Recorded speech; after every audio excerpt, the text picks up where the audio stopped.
The Israel-Hamas conflict has been a source of tension and violence for decades. The two sides have fundamentally different views on land, security, and statehood. This has led to numerous outbreaks of violence over the years. The most recent escalation began in October 2023. Hamas launched a surprise attack into Israeli territory, taking numerous hostages. Israel responded with a military operation in Gaza. The situation quickly spiraled into a full-blown conflict. Months of fighting followed, resulting in significant casualties and displacement. The international community called for a ceasefire, but negotiations proved difficult. Multiple attempts at a truce failed. The situation seemed intractable, with both sides entrenched in their positions. However, behind the scenes, diplomatic efforts continued. Qatar, with its long-standing ties in the region, played a key mediating role.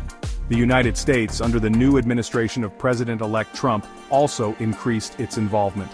These efforts finally yielded results on January 15, 2025, when a ceasefire and hostage deal was announced. The agreement marked a potential turning point in the conflict, offering a glimmer of hope for a more peaceful future. The ceasefire agreement is structured in two phases, addressing both the immediate need for a cessation of hostilities and the long-term goal of a lasting solution. Phase 1 focuses on immediate steps to de-escalate the situation. It includes a 6-week ceasefire during which both sides are to refrain from any military action. This period is crucial for rebuilding trust and creating an environment conducive to further negotiations. A critical component of Phase 1 is the hostage release. Hamas agreed to release 33 hostages, a significant gesture that paved the way for the ceasefire. In exchange, Israel committed to releasing dozens of Palestinian prisoners for each hostage released. This exchange is a sensitive issue for both sides, but it represents a necessary compromise to move forward. Phase 2, set to begin after the initial 6 weeks, will delve into the more complex and contentious issues at the heart of the conflict. This includes the fate of the remaining hostages, many of whom are military-aged men. Negotiations will also address the broader question of Gaza's future. This encompasses issues such as governance, economic development, and the potential for an Israeli withdrawal from the territory. The ceasefire announcement was met with a mix of cautious optimism and skepticism.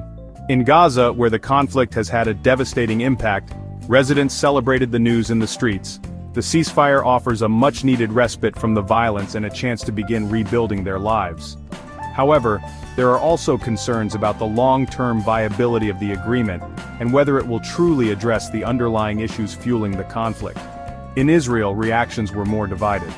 The government, led by Prime Minister Netanyahu, touted the deal as a victory, highlighting Hamas's agreement to release hostages and withdraw from certain areas.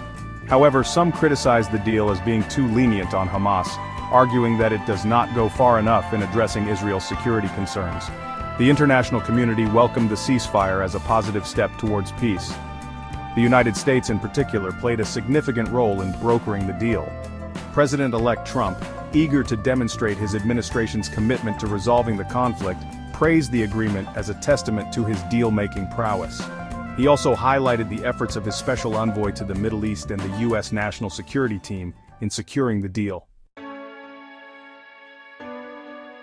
The ceasefire agreement represents a fragile but significant step towards ending the Israel-Hamas conflict. It offers a window of opportunity to address the deep-rooted issues that have fueled decades of violence. The coming weeks and months will be crucial for implementing the agreement and building on the current momentum.